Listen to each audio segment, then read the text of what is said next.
Мен деген ерігіп жүрген жоқпын бар ғой.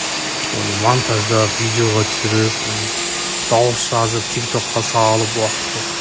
Бұл менің кәсібім, мен ақша табамын, наным мен.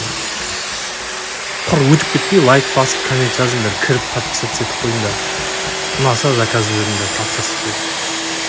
Жынды кетсіңдер осында адамның уақытын. Ерігіп жүр дейсіңдер ма мені?